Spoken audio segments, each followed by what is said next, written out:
90% محافلیں سجتی ہیں، لیکن خدا را دو باتوں کا خصوصی طور پر خیال رکھیں۔ ایک ہے ہماری ثنا خوانی اور دوسری ہماری محافل۔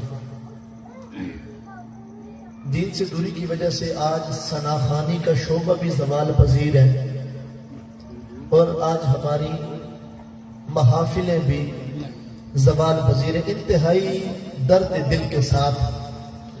تھوڑی سی ایکو ماشاءاللہ بڑا خوبصورت چل کے آواز سمجھ دیں، ایکو تھوڑی کم کر دیں، بس چند ایک باتیں، بس ایک میسج، ایک پیغام، چونکہ مہمان آئے ہیں تو یہ پروگرام کو چلائیں گے آگے۔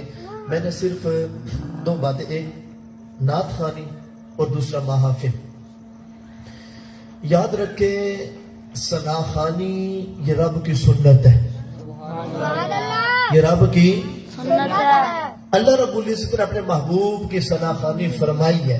قرآن مجید برہان رشید اٹھا کر دیکھیں، یہ ساری نعت ایسے کلام کو کہا جاتا ہے جس کے اندر ہمارے آقا اور مولا صلی اللہ علیہ وسلم کی تعریف و توصیف کو بیان فرمایا جائے۔ تو وَمَا أَرْسَلْنَاكَ إِلَّا رَحْمَةً لِّلْعَالَمِينَ، حبیب ہم نے آپ کو سارے جہانوں کے لیے رحمت بنا کر بھیجا۔ وَرَفَعْنَا لَكَ ذِكْرَكَ، حبیب ہم نے آپ کے ذکر کو بلند فرما دیا۔ تو ثنا خوانی یہ رب کی سنت ہے، یہ کوئی چھوٹی عبادت نہیں ہے، ایک عظیم عبادت ہے۔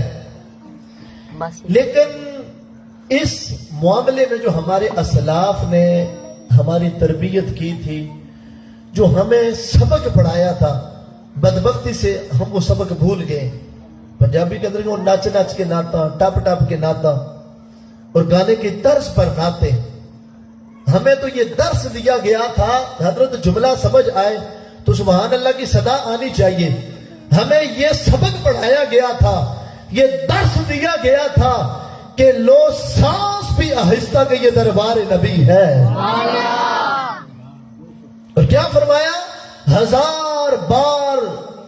ہزار بار بشویم دہن سے مشک و غلاب، ہنوز نام تو گفتن کمال بے ادبیست۔ فرمایا 1000 مرتبہ بھی بندہ اپنے منہ کو مشک و عنبر سے دھوئے پھر بھی حضور کا نام لے تو یہ نام لینا بے ادبی کے زمرے میں آتا ہے۔ ثنا خوانی اتنا عظیم شعبہ، اور پھر آج بدبختی ہے، ایک طرف سے فلموں کے گانے لکھنے والا دوسری طرف سے وہ نعتیں لکھ رہا ہوتا ہے، اس کو بارگاہ رسالت مآب کے آداب کا پتہ ہی نہیں ہے۔ نعت ایسے کلام کو کہتے ہیں جس میں حضور کی تعریف و توصیف بیان کی ہو، اور جس میں اپنا ہی رونا دھونا ہو۔ آقا میری آنکھیاں مدینے چرا گئیاں، صاف کراں گی میں بکریاں دا واڑا، حلیمہ میں نلال رکھ لے، 14 صدیاں گزر گئی، نہ بکریاں ہیں نہ واڑا ہے۔ حضور کی تعریف کیا ہے، اور حضور کی بارگاہ میں ہمیں کہا وَلَا تَجْهَرُوا لَهُ بِالْقَوْلِ كَجَهْرِ بَعْضِكُمْ لِبَعْضٍ، فرمایا جس طرح آپس میں ایک دوسرے کو بلاتے ہو ایسے میرے محبوب کو مخاطب نہ کرو۔ صحابہ جب بھی بلاتے تھے کہتے تھے فداک ابی و امی یا رسول اللہ، یا رسول اللہ میرے ماں باپ آپ پر قربان ہو جائے۔ راجنات میں کیا کہا جاتا ہے؟ میرے نبی جی آئی لو یو، بازاری قسم کے الفاظ اٹھا کر حضور کی بارگاہ میں۔ اس لیے یہ ثنا خوانی کا شعبہ بھی آج زوال پذیر ہے۔ ثنا خوانی کیا تھی؟ ثنا خوانی یہ تھی کہ جس کو اعلیٰ حضرت نے ایک ایک شعر قرآن و احادیث کی روشنی لے کر ہمیں عطا فرمایا۔ اب جملے دیکھیں، ثنا خوانی یہ ہے کہ سب سے اولا ہو اعلیٰ، ہاتھ بلند کر کے کہہ دیں گے انشاءاللہ ہمارے عقیدے کی ترجمانی ہے، روک آئے گا۔ مہمان اتنی دور سے آپ کو سنانے کے لیے آئے ہیں تو آپ کو پتا تو ان کو پتا تو چلے کہ کیا سنانے کے لیے آئے ہیں، کوئی سننے والا بیٹھا ہے۔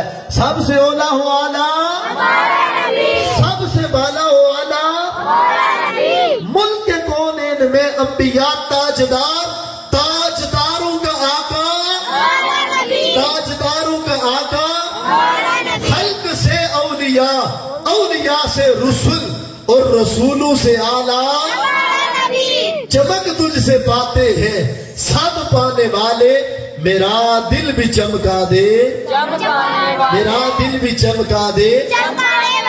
یہ نعت ہے حضور کی، یہ ثنا خوانی کے شعبہ جو معیار ہے اس کو برقرار رکھیں۔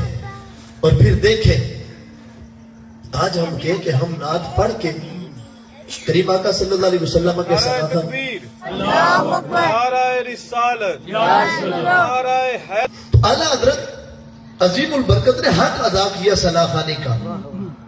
اب دیکھیں ثنا خوانی لو سانس بھی آہستہ کہ یہ دربار نبی ہے. یار دیکھیں ہم کس ڈگر پر چل پڑے. محبوب کی بارگاہ میں جب حضور کی ثنا خوانی ہوتی تو حضور خوشی سے جھوم رہے ہوتے تھے اور حضور ہاتھ اٹھا اٹھا کر دعائیں دیتے تھے. اللہم ایدہ بروح القدس، اے اللہ میرے حسان کی جبریل امین کے ذریعے سے مدد فرما. اور حضور نے فرمایا اللہ تیرے منہ کو سلامت رکھے. صحابہ فرماتے 103 سال کی عمر میں بھی ہم نے دیکھا کہ حسان بن ثابت کے سارے دانت سلامت تھے، سارے دانت سلامت تھے. یہ انداز ہے حضرت ثنا خوانی کا. اب دیکھیں ثنا خوانی یہ ایک روایت